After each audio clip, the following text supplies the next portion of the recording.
Bonjour, bienvenue à cette webconférence sur le créateur d'entreprise qui s'intitule « À chaque statut, sa protection sociale ». Alors, je suis Alban Lambert de l'URSSAF Île-de-France. Je vous accompagne pendant cette heure d'intervention. Vous pourrez, tout au long de l'intervention, poser vos questions dans le chat. J'y répondrai soit au fil de l'intervention, soit à la fin de cette conférence. Alors, quels sont les thèmes qu'on va aborder pendant cette heure ? Tout d'abord, un rappel sur les missions de l'URSSAF. Puis, nous verrons les statuts juridiques qui sont à votre disposition au moment de la création d'entreprise. Enfin, les formalités d'un point de vue pratique, les formalités et où et comment enregistrer votre entreprise au centre de formalités. Puis, nous verrons en 4 et 5 les grands cas de figure possibles au niveau fiscal, on va dire. D'abord, le statut d'auto-entrepreneur qui est particulier avec un régime fiscal de la micro. Et puis, au régime réel, alors qui dit régime réel dit comptabilité réelle, on verra qu'il y aura deux grands cas de figure, le travailleur indépendant et l'assimilé salarié. On fera bien évidemment des comparaisons en termes de cotisation sur ces différents statuts. Puis nous verrons la protection sociale, alors, qui découle de ces cotisations versées. On fera des focus sur la partie retraite, la partie santé et la partie famille. Puis enfin, nous finirons sur les téléservices. Alors, petit rappel des grandes missions de l'URSSAF, trois grands points. D'abord, l'accompagnement pour les employeurs et les entrepreneurs, avant même la création d'entreprise, comme aujourd'hui, et puis tout au long du développement de votre entreprise en rythme de croisière, nous restons à votre disposition pour vous renseigner, vous aider au mieux. La deuxième grande mission, c'est assurer le financement de la protection sociale avec ce rôle de recouvrement de l'intégralité des cotisations et contributions obligatoires. Et puis garantir les droits sociaux et l'équité entre les acteurs économiques, ce qui passe entre autres, par exemple, par des contrôles. Concernant les différents statuts juridiques, alors, on vous présente ici les 5, on va dire, principaux. La première question que vous allez vous poser, c'est est-ce que vous créez une entreprise seule ou à plusieurs? Parce que ce ne seront pas les mêmes statuts juridiques qui seront disponibles. Alors, si vous créez une entreprise seule, l'entreprise individuelle, l'EURL ou la SASU seront disponibles. Vous voyez ici code couleur en violet. Et puis, si vous créez à plusieurs, vous aurez deux possibilités, soit la SLS ou la SRL. Ensuite, vous voyez deux colonnes distinctes où, selon le statut juridique que vous allez choisir, eh bien, vous aurez un statut soit de travailleur non salarié. Alors, travailleur non salarié, ça ne veut pas dire qu'on ne gagne pas d'argent, mais ça veut dire qu'on a un statut où le revenu ne sera pas un salaire. On verra, ça sera soit un chiffre d'affaires, soit un bénéfice ou une rémunération de gérance. Donc, le statut du travailleur non salarié concerne les entrepreneurs individuels, alors soit au régime réel, soit au régime auto-entrepreneur, et aussi les gérants d'EURL ou de SARL majoritaires, ou appartenant à un collège de gérance majoritaire. Et puis les assimilés salariés concernent principalement les présidents de SAS ou de SASU, ainsi que les gérants minoritaires ou égalitaires. Alors, on reviendra sur ce tableau qu'on déclinera, vous verrez, sur la partie cotisation pour faire des comparaisons de niveau et de calcul de cotisation selon si on est travailleur non salarié ou si on est assimilé salarié, et puis au niveau de la protection sociale, parce qu'on verra là aussi que selon le statut, la protection sociale ne sera pas la même. Concernant les formalités d'entreprise, ces formalités se passent dans un centre de formalités des entreprises, le CFE. Alors ce centre peut être en présentiel, physique, ou en dématérialisé. Concernant les auto-entrepreneurs, les formalités se passent sur la plateforme auto-entrepreneur.ursaf.fr. Et puis, selon la nature de l'activité, eh bien, vous aurez différents centres de formalités compétents, CFE de la Chambre de commerce, Chambre des métiers, greffe du tribunal de commerce, ou l'URSSAF aussi pour des professions libérales. Alors, vous avez aujourd'hui une plateforme qui s'appelle guichet-entreprise.fr, le lien apparaît en bas, et vous allez pouvoir utiliser cette plateforme qui vous dirigera lors de votre immatriculation ou toute autre formalité d'ailleurs, modification, radiation, dissolution, va vous accompagner vers le bon centre de formalité.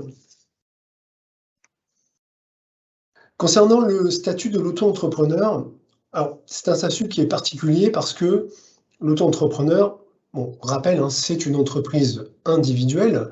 Entreprise individuelle, ça c'est le statut juridique, mais avec un régime fiscal particulier qui est la micro-entreprise.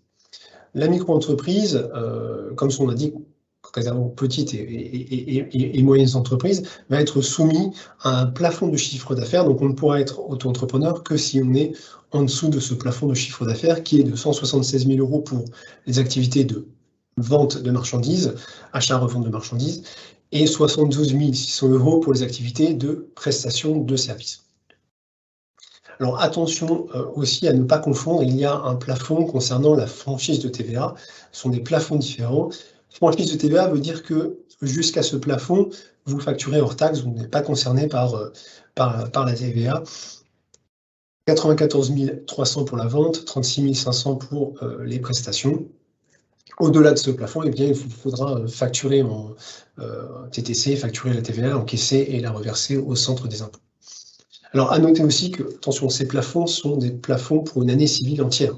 Donc, en immatriculant votre entreprise en cours d'année, eh bien, il y a un prorata des plafonds, que ce soit en vente ou en prestation. Donc, attention, on vous a mis un exemple en bas, une activité au 1er mars en prestation de service, eh bien, le nombre de jours proratisé fait que le plafond n'est pas de 72 600, mais de 60 865. Ensuite, le grand principe, c'est que vous aurez en auto-entrepreneur un pourcentage de cotisation qui va être forfaitaire par rapport au chiffre d'affaires réalisé. Alors le chiffre d'affaires, c'est les recettes, hein, c'est ce qui rentre dans la caisse de l'entreprise, parce que l'auto-entrepreneur n'a pas de comptabilité réelle, donc lui ne peut pas sortir un revenu net, les charges ne peuvent pas être déduites et n'ayant pas de comptabilité, donc c'est uniquement les rentrées d'argent et les encaissements, c'est-à-dire le chiffre d'affaires qui va devoir être déclaré, qui servira de base de calcul aux cotisations sociales et aussi d'ailleurs à l'impôt. Donc ce pourcentage qu'on appelle le forfait social comprend toutes les cotisations obligatoires, assurance maladie, invalidité décès, allocation familiale, retraite de base, retraite complémentaire, CSG, CRDS. Se rajoutera à ce forfait de cotisation une contribution à la formation professionnelle qui va différer selon la nature d'activité. Alors 0,10 pour les commerçants et les professions libérales non réglementées, 0,30 pour les artisans et 0,20 pour les professions libérales. Je vais vous montrer ça juste après sur un tableau.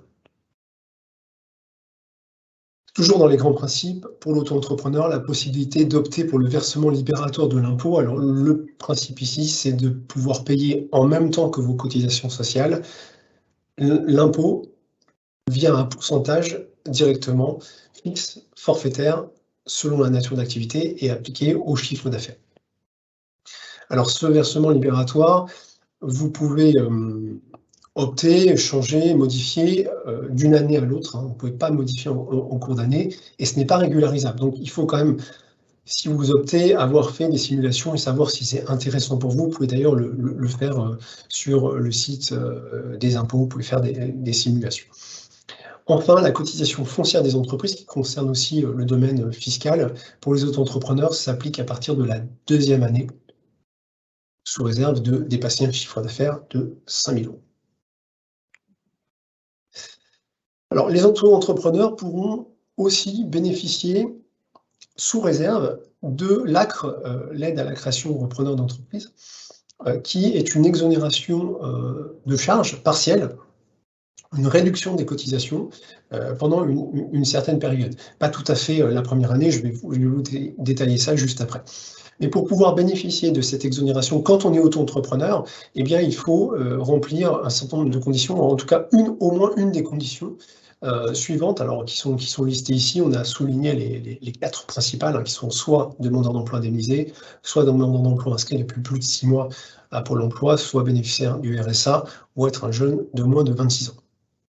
Donc si vous êtes dans une de ces situations suivantes, vous pouvez prétendre à l'exonération ACRE, et là il vous faudra faire une demande impérativement en même temps que l'immatriculation de votre entreprise sur la plateforme auto-entrepreneur.ursaf.fr. Vous pouvez télécharger la demande lors de cette immatriculation. Attention, même si vous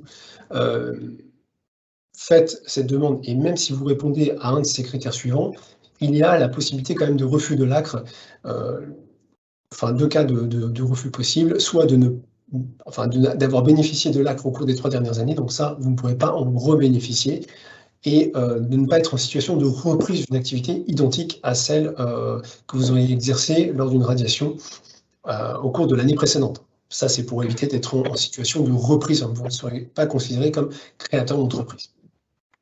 Alors, quel est l'impact de cette exonération pour les auto-entrepreneurs? Eh bien, il y aura donc une réduction de la moitié en fait, des cotisations dues pendant une période qui est de 3 trimestres civils suivant le trimestre d'affiliation. Donc là, ça va dépendre de la date de l'immatriculation pour connaître la période jusqu'à laquelle l'ACRE va être appliquée. On a pris 2 exemples. Si vous commencez le 15 janvier, voilà, c'est 2021, mais 2022 par exemple, eh bien l'exonération ACRE va s'appliquer jusqu'au 31 décembre, parce que le 15 janvier, c'est au premier trimestre, plus 3 trimestres. L'exonération va donc durer jusqu'au 31 décembre. Même chose si vous commencez le 25 mars, on est toujours au premier trimestre, donc l'exonération ne durera qu'au 31 décembre. Je pourrais prolonger un autre exemple, si vous commencez le 3 avril, eh bien l'exonération durera jusqu'au 31 mars de l'année suivante. Et le taux appliqué va être de 6,4 pour les activités de vente, 11% pour les activités de prestation de services, 12,10 pour les activités BNC relevant de la CIPA, avec une particularité, 3% pour les activités de location de meublés de tourisme classé. Ensuite, au-delà de cette période donc de 3 trimestres civils suivant le trimestre d'affiliation, va s'appliquer le taux de cotisation, on va dire, normal, en rythme de croisière. Et ce taux de cotisation sera aussi toujours différent selon la nature de l'activité. Donc en activité de vente de marchandises, le taux sera de 12,8. En prestation de services, le taux sera de 22%. Et puis pour les professions libérales, depuis le 1er juillet 2021, le taux sera de 22,2%. Alors, je vous ai parlé tout à l'heure du versement libératoire de l'impôt. Ce versement libératoire viendra s'ajouter aux cotisations, au forfait social de cotisation obligatoire. Ce versement libératoire, lui, il est optionnel, hein, comme on l'a vu tout à l'heure. Si vous optez pour ce versement libératoire, je prends un exemple de prestation de service en BNC, donc avec un taux à 2,2. Eh bien, si vous êtes en prestation de service, le taux de cotisation étant de 22%, avec le versement libératoire 2,2%, le montant global à payer par rapport au chiffre d'affaires sera de 24,2% et vous aurez payé l'intégralité de vos cotisations sociales obligatoires ainsi que de votre impôt.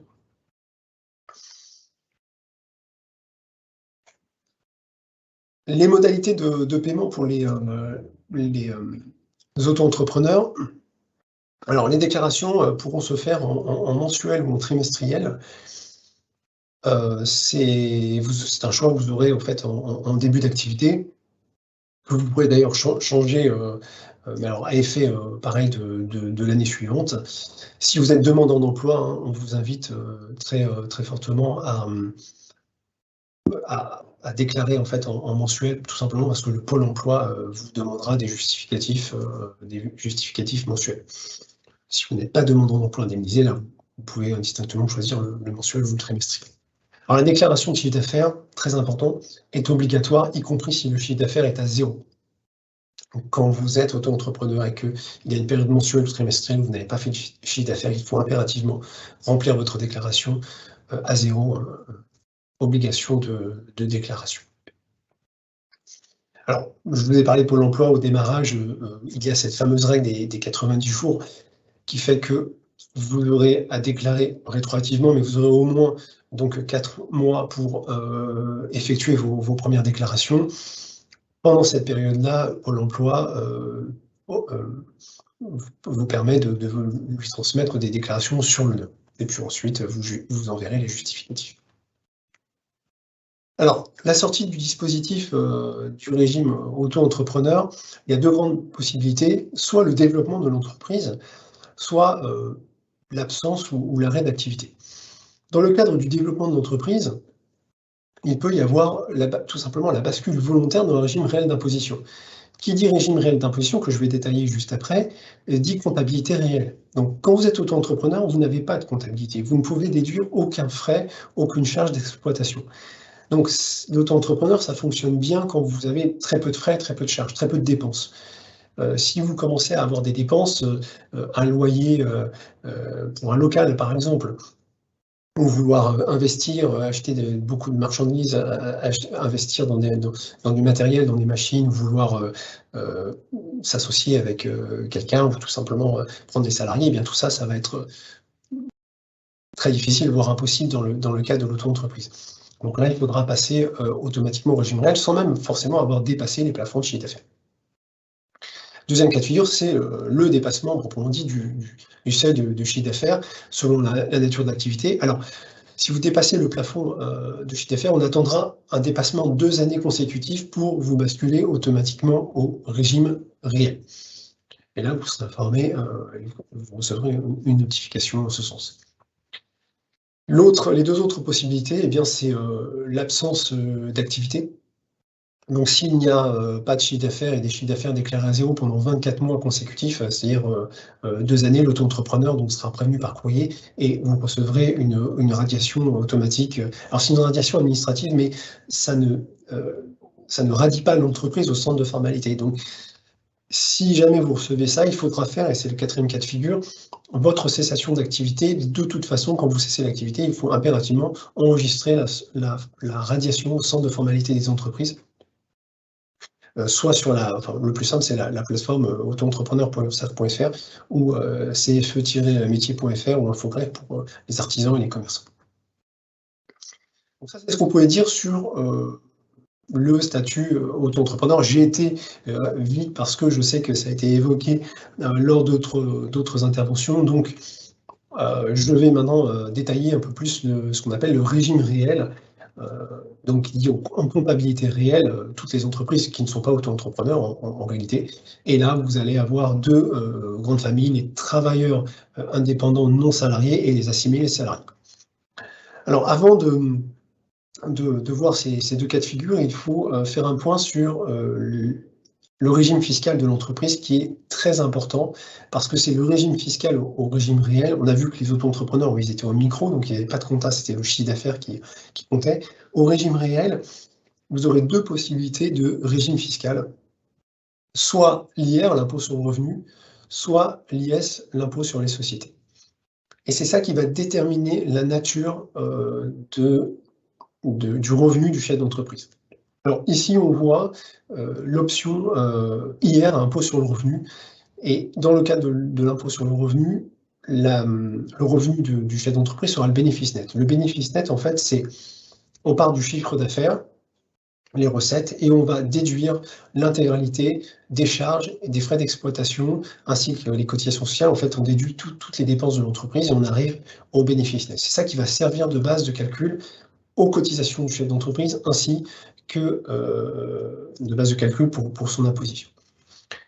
Alors, il y a quand même, en tout cas sur la partie sociale, un inconvénient important de l'IR, il faut le dire, c'est que à l'IR, vous ne pouvez pas décider du montant de votre revenu. Il faut attendre un bilan comptable, et c'est le bilan comptable, l'exercice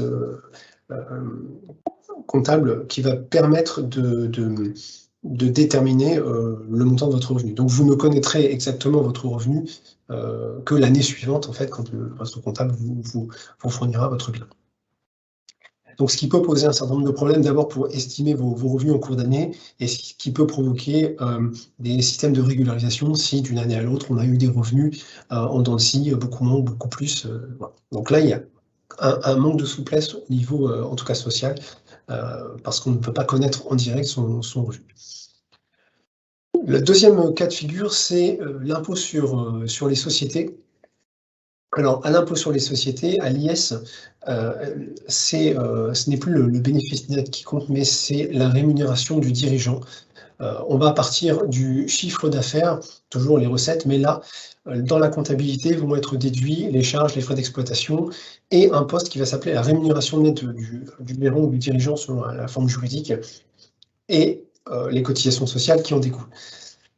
L'intérêt de cette formule va permettre aux dirigeants d'entreprise de décider et de déterminer, alors selon les possibilités financières de l'entreprise, mais de décider en direct le montant exact de sa rémunération, ce qui lui permettra de savoir à l'euro près, et on va le voir grâce au simulateur tout à l'heure, le montant que devra son entreprise en termes de cotisation sociale. Donc ça, c'est une souplesse énorme en termes de gestion et de provision de charges.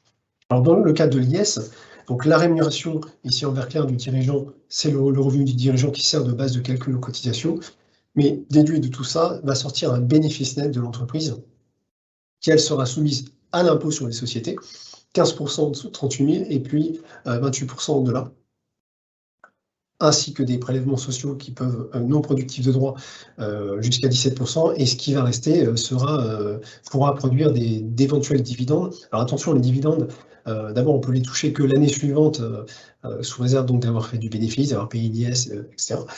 Et les dividendes ne produisent aucun droit en protection sociale. Donc on va dire que c'est un bonus, mais ce n'est pas un revenu avec lequel on est censé vivre au quotidien. Donc voilà, ça c'est un point, deux points très importants pour comprendre le calcul des cotisations. Soit on est à l'IR, c'est le bénéfice net, soit on est à l'IS, c'est la rémunération du dirigeant qui va servir de base de calcul. Au régime réel, et contrairement à l'auto-entrepreneur, l'exonération ACRE va être automatique. Donc si vous créez une entreprise qui n'est pas une auto-entreprise, vous aurez automatiquement l'ACRE.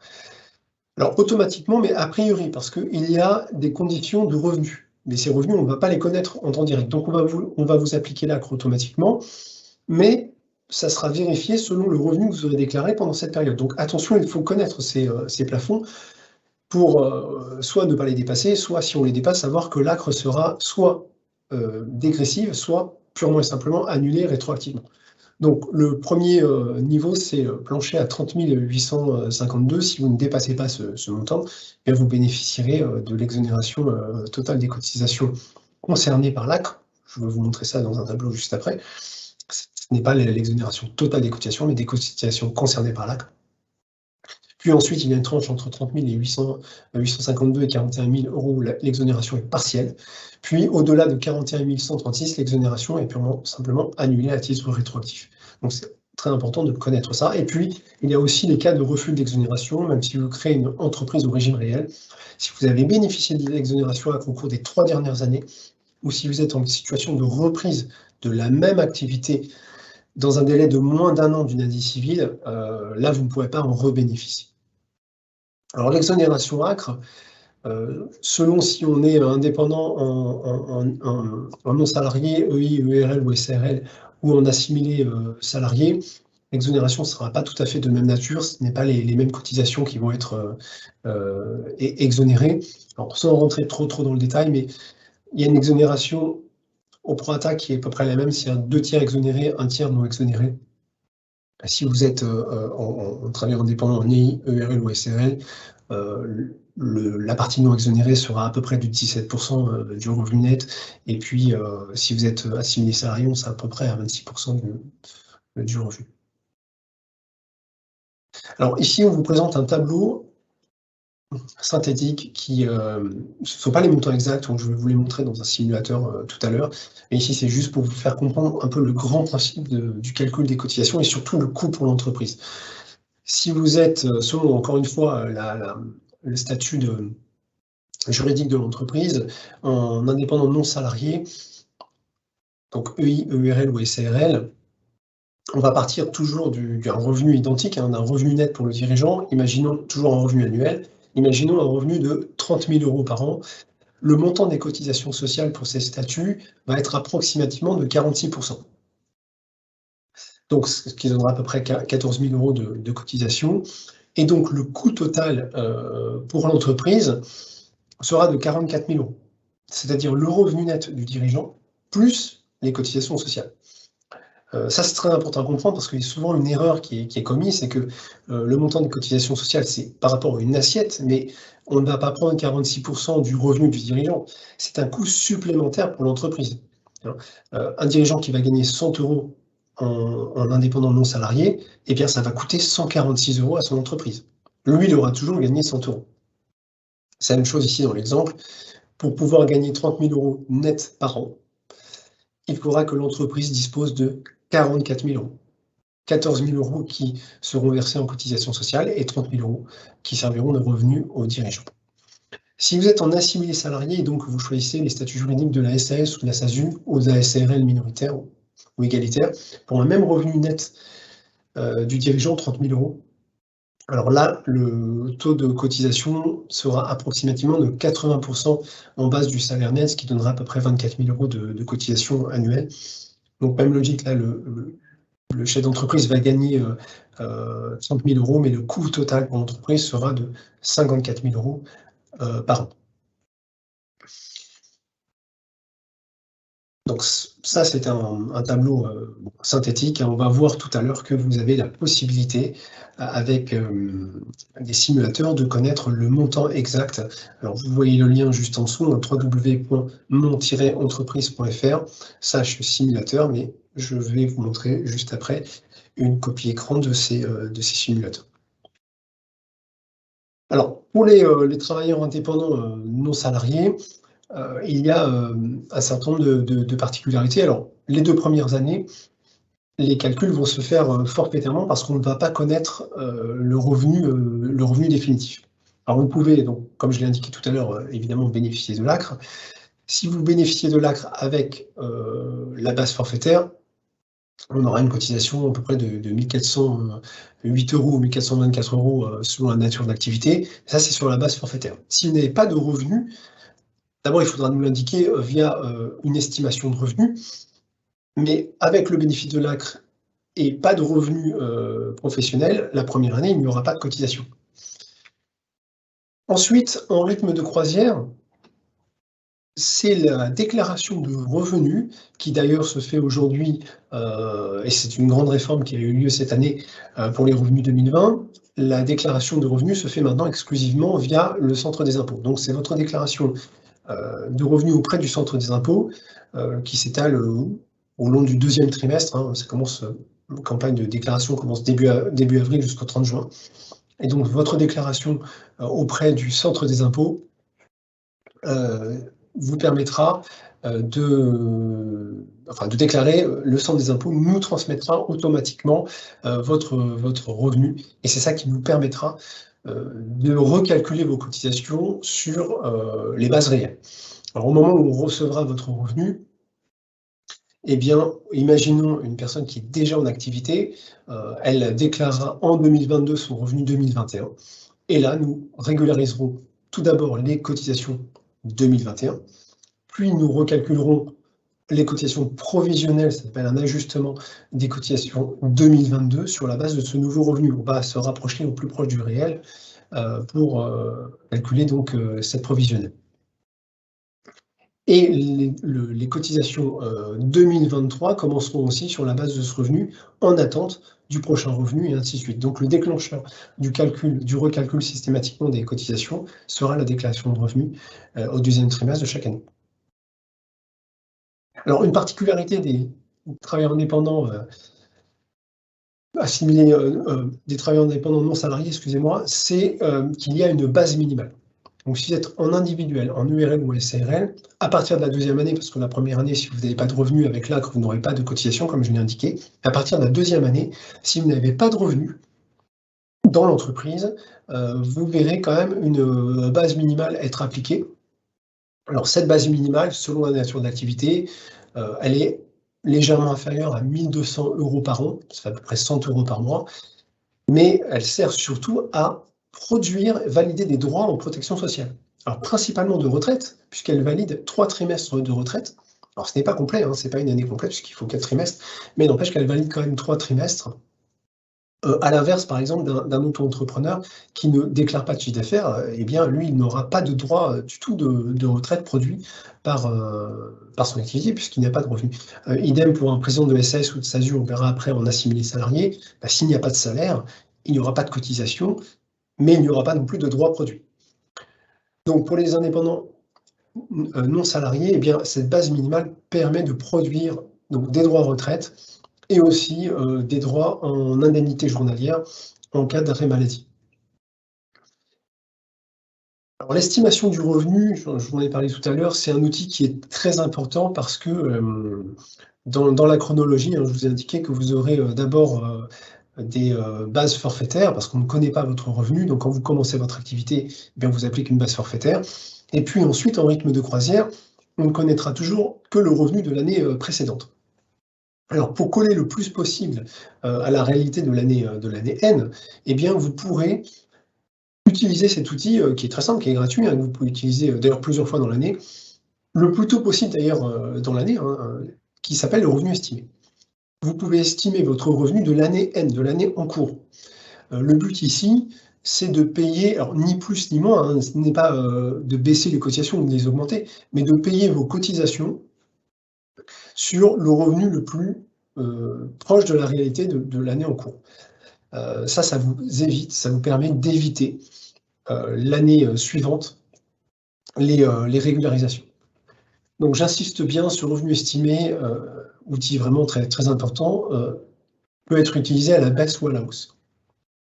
À la baisse, bon, c'est assez naturel, généralement si vous recevez un forfait de première année par exemple, ou alors en cours d'activité, si votre revenu de l'année précédente était plus élevé et que vos revenus baissent, vous aurez naturellement quand même, si vous savez que ça existe, tendance à utiliser, et c'est bien, ce revenu estimé, pour réajuster vos cotisations par rapport à vos revenus en baisse.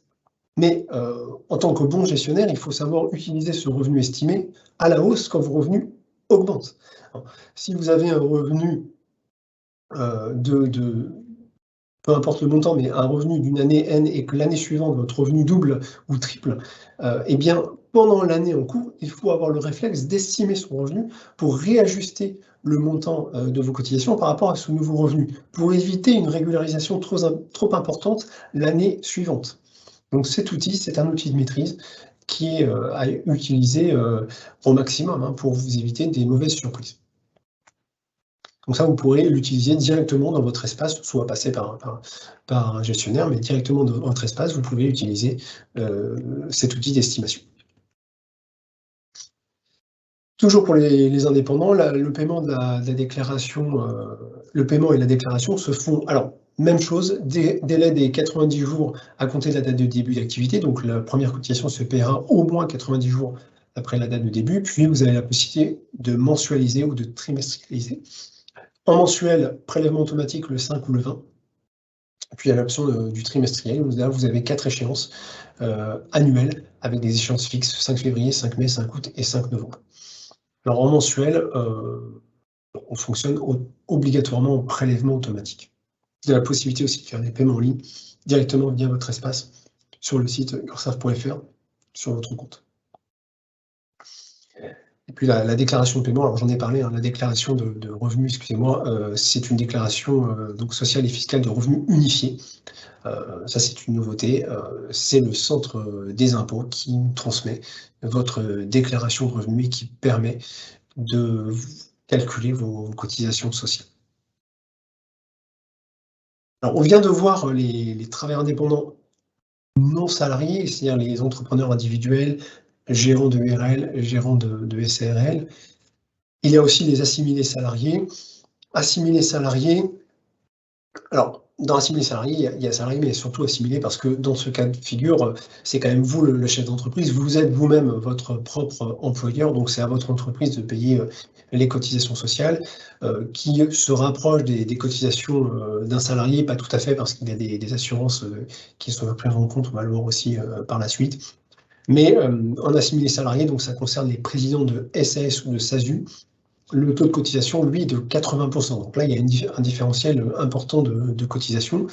En revanche, si vous n'avez pas de salaire, vous ne payez pas de cotisation. Alors, pas de salaire, pas de cotisation, veut dire pas de droit aussi en protection sociale. Donc ça va quand... alors ça fonctionne très bien sur des activités de polyactivité. Par exemple, si vous êtes salarié par ailleurs et que c'est une activité secondaire, ça marche très bien. Les retraités actifs aussi, si vous avez déjà une retraite et que vous montez une société pour laquelle vous n'avez pas besoin de vous rémunérer. Ça marche aussi pour les demandes en emploi qui sont indemnisées, mais pendant un certain temps, parce qu'au moment où l'indemnisation va s'arrêter, eh bien, là, le taux de cotisation sera beaucoup plus élevé que pour les statuts non salariés. Alors après, on va voir que la protection sociale aussi n'est pas la même. Donc c'est un choix à faire entre les deux. Pour les assimilés salariés, eh bien, là, il n'y aura pas de forfait et puis de régularisation suite aux déclarations de revenus parce que le revenu sera déclaré tous les mois, le salaire sera déclaré tous les mois via une déclaration sociale nominative, la DSN. Alors la DSN, vous n'aurez pas, si vous créez une SS ou une SASU et que vous n'avez pas de salaire, au démarrage, vous n'avez pas à l'effectuer. En revanche, à partir du premier salaire, vous devez effectuer votre DSN, et ainsi de suite, après tous les mois obligatoirement, y compris si par la suite, après une première déclaration de salaire, vous avez un mois sans salaire, et bien là, vous devrez déclarer 0. Bon, en règle générale, c'est le comptable qui se charge de ces déclarations. Alors, je vous avais dit tout à l'heure, je vous avais montré tout à l'heure un tableau approximatif pour vous faire comprendre le calcul des cotisations, mais vous avez un simulateur qui est à votre disposition sur le site www.mon-entreprise.fr/simulateur. Donc sur ce simulateur, sur cette page, vous avez l'ensemble des simulateurs disponibles, tout statut confondu. Donc c'est vraiment un outil qui est gratuit, qui est à votre disposition et qu'il faut impérativement utiliser pour connaître le montant des cotisations sociales qui seront dues par votre entreprise par rapport à un revenu donné. C'est un cliché, mais depuis toujours, depuis de très nombreuses années, en tout cas par mon expérience, beaucoup de travailleurs indépendants, de chefs d'entreprise, se plaignent ou ne savent pas combien vont être le montant de leur cotisation, etc. Les simulateurs existent. Donc la possibilité de savoir à l'avance existe. Mais il faut utiliser l'outil à votre disposition. Donc le simulateur vous permet, selon le statut juridique choisi, là on a pris les deux exemples que je viens d'évoquer tout à l'heure, soit le travailleur non salarié, donc entreprise individuelle, SARL ou URL, donc c'est la colonne de droite, on va mettre un revenu de 30 000 € et là on tombe sur le montant exact, et le montant exact de cotisation, ce sera 13 971, et le coût total dépensé par l'entreprise, hein, vous voyez en haut, et bien ça sera 43 971. Donc vous avez la possibilité de connaître exactement à l'euro près le montant dû par l'entreprise. Si vous choisissez un statut, alors c'est la colonne de droite, en assimilé salarié, donc SAS ou SASU, pour un salaire net de 30 000 €, le montant des cotisations sera de 23 881. Donc le coût total dépensé par l'entreprise sera de 53 881 €. Donc, outil très important, très simple, gratuit à votre disposition pour connaître le montant de vos cotisations dues par l'entreprise. Si vous voulez employer des salariés, vous avez aussi le simulateur en tant qu'employeur. Là, il faudra cliquer sur salarié. Vous avez la possibilité de savoir aussi le coût total pour l'entreprise selon le montant de la rémunération fixée pour le salarié. Alors, on a vu les grandes possibilités de calcul des cotisations selon les statuts juridiques, les régimes fiscaux, l'auto-entreprise avec ce chiffre d'affaires parce qu'il n'y a pas de compta, les dirigeants à l'IR ou à l'IS, selon donc la nature du revenu va différencier selon si on est travailleur non salarié ou travailleur assimilé salarié. Quelle est la protection sociale qui découle de ces cotisations versées selon toujours les différents statuts juridiques. Alors, vous aurez plusieurs interlocuteurs en protection sociale. On vient de le voir pour les cotisations, c'est l'URSSAF qui recouvre l'intégralité des cotisations obligatoires. Pour la santé, votre interlocuteur sera l'assurance maladie. Et le site de référence, c'est évidemment amélie.fr. Et puis pour la retraite, c'est la caisse de retraite du régime général, l'assurance retraite, qui va gérer l'intégralité de vos droits retraite, alors passés et futurs, que vous soyez salarié ou travailleur indépendant. C'est aujourd'hui une caisse unique qui gère cela. Alors ça concerne les artisans, les commerçants ou les professionnels libéraux non réglementés. Particularité pour les professions libérales réglementées ou dépendant de la caisse CIPAV. Il s'agit toujours de l'URSSAF pour les cotisations, toujours de l'assurance maladie pour la santé, mais en revanche, soit la CIPAV pour les activités qui dépendent de cette caisse. Donc là, je vous invite à aller sur leur site pour vérifier les activités. Il y a encore une vingtaine d'activités qui dépendent de cette caisse. Et puis les activités, les caisses de retraite professionnelles, selon certaines activités réglementées. Donc voilà, là vous avez des caisses particulières. Alors concernant l'assurance maladie, on a essayé de décliner, encore une fois, selon les deux grands statuts, soit indépendant non salarié, soit assimilé salarié, parce que je vous l'ai dit tout à l'heure, hein, le différentiel de cotisation est très important, mais la protection sociale n'est pas la même. Alors, quelle est la couverture maladie? Les prestations en nature sont absolument les mêmes, puisque la couverture de base est universelle. Donc, les prestations en nature sont les mêmes, quel que soit le statut juridique choisi. Vous allez voir un médecin, vous avez des médicaments, vous avez des analyses à l'hôpital. Les remboursements base sécu sont absolument les mêmes, quel que soit le statut et quels que soient les revenus. En revanche, en cas d'arrêt maladie, la base du calcul, le mode de calcul ne sera pas le même. Alors, ça sera toujours 50% du revenu journalier, mais pas sur la même période.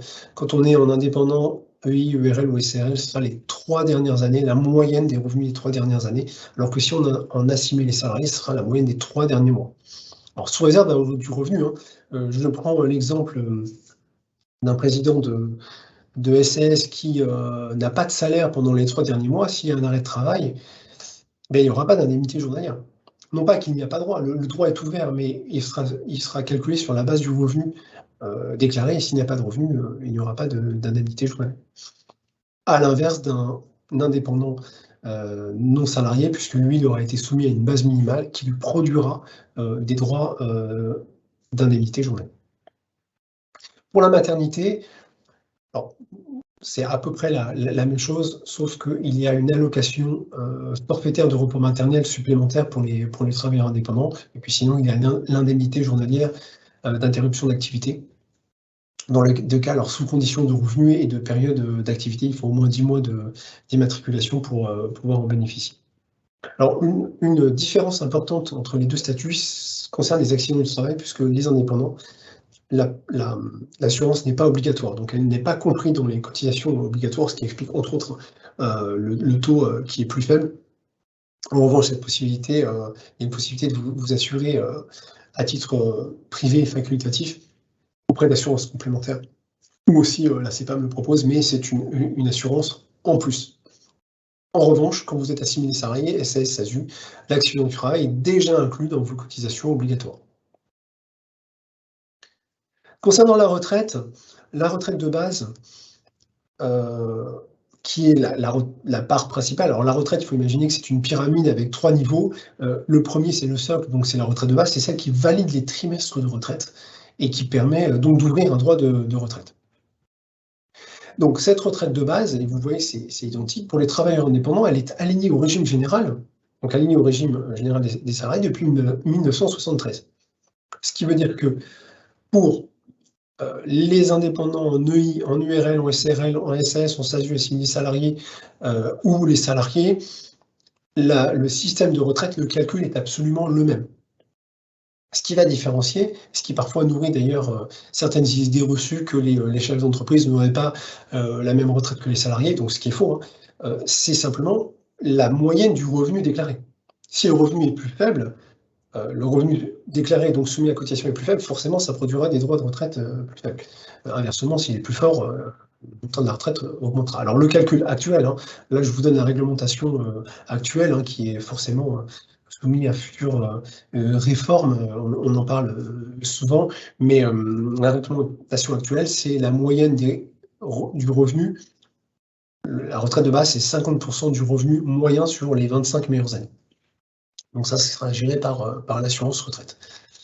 Pour les auto-entrepreneurs, c'est à peu près le même principe, sauf que la validation des trimestres se fait sur sur la base du chiffre d'affaires. Donc il faudra atteindre des seuils déjà de chiffre d'affaires pour valider ces 4 trimestres.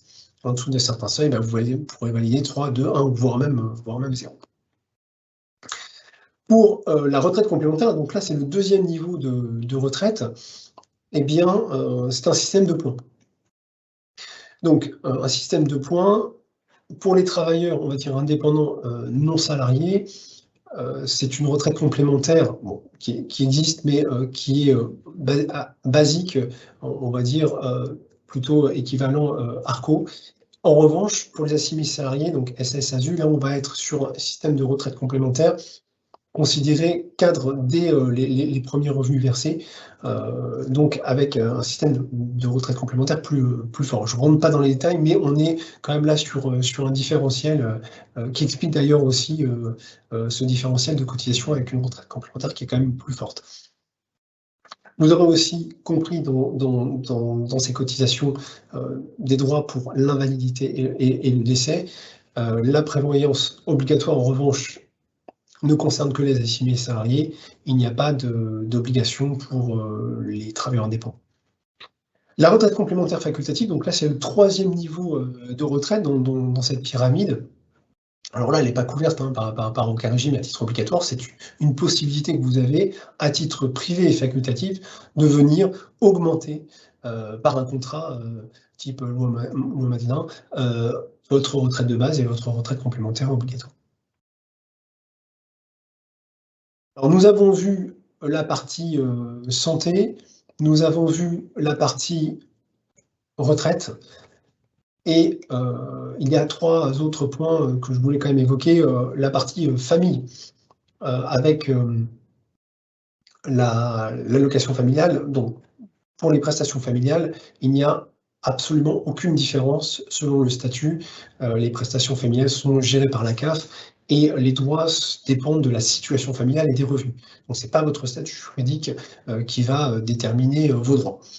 Pour la formation professionnelle, le droit est ouvert, bien sûr, selon des deux côtés, selon le choix du statut juridique, mais ce ne sont pas les mêmes organismes qui seront gestionnaires.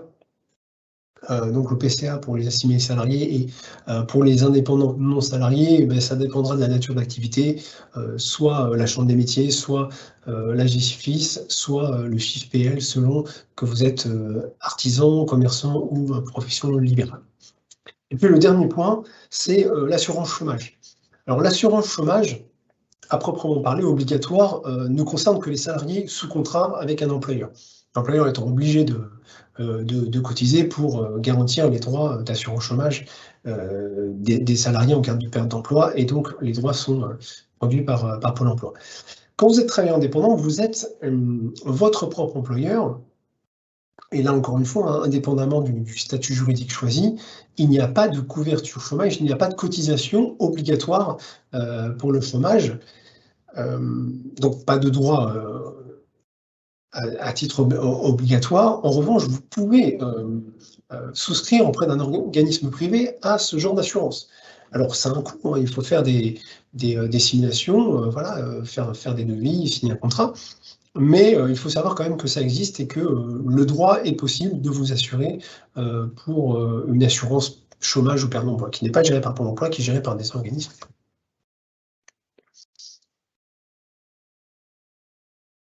Voilà ce qu'on pouvait dire pour la partie protection sociale. Donc, on a vu la santé, la retraite, les autres assurances. Je vais finir par nos services. Alors, les services en ligne, même si j'en ai un petit peu déjà parlé via les sites internet pour les auto-entrepreneurs, ça va se passer sur le site auto-entrepreneur.ursaf.fr, où vous aurez la possibilité de créer un compte et de suivre l'intégralité de vos déclarations. Il y aura un tableau de bord de vos déclarations, de vos paiements, télécharger les attestations. Vous aurez un certain nombre d'attestations qui vous seront nécessaires, l'attestation d'affiliation, mais l'attestation de vigilance, c'est-à-dire l'attestation à un jour de cotisation qui vous sera souvent demandée, donc elle sera nécessaire, les attestations de formation, de CSG, les attestations fiscales. Donc tout ça, ça passe par passe par votre espace. Donc, autoentrepreneur.ursaf.fr pour les auto-entrepreneurs, tout simplement le site ursaf.fr pour les autres dirigeants. Donc, tableau de bord, attestation, facilité d'échange parce que vous pourrez directement écrire des messages via votre espace. Les mails envoyés via l'espace sont généralement traités sous moins de 48 heures. Donc, le service en ligne, l'accompagnement, eh bien, un accompagnement personnalisé pour les créateurs d'entreprise. Pendant 18 mois, vous aurez un interlocuteur qui vous sera dédié pour le suivi de vos cotisations pendant cette période de démarrage.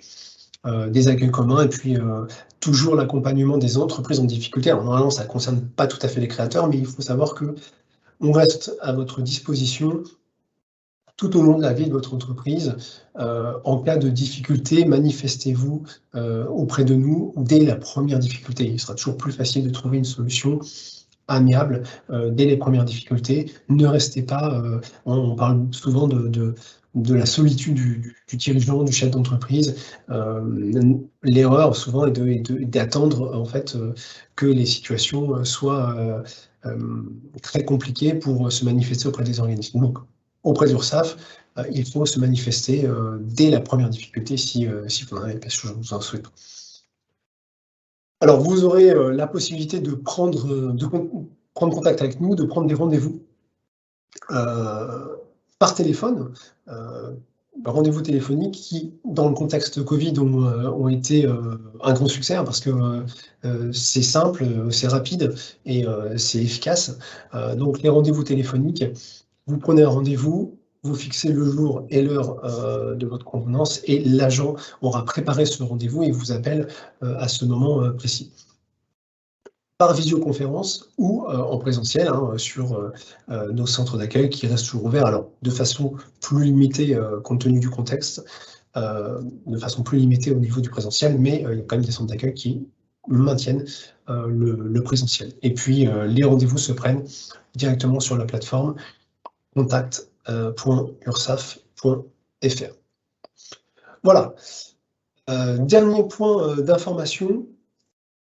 Avant de clôturer cette conférence, les sites disponibles. Alors, le site ursaf.fr, j'en ai beaucoup parlé.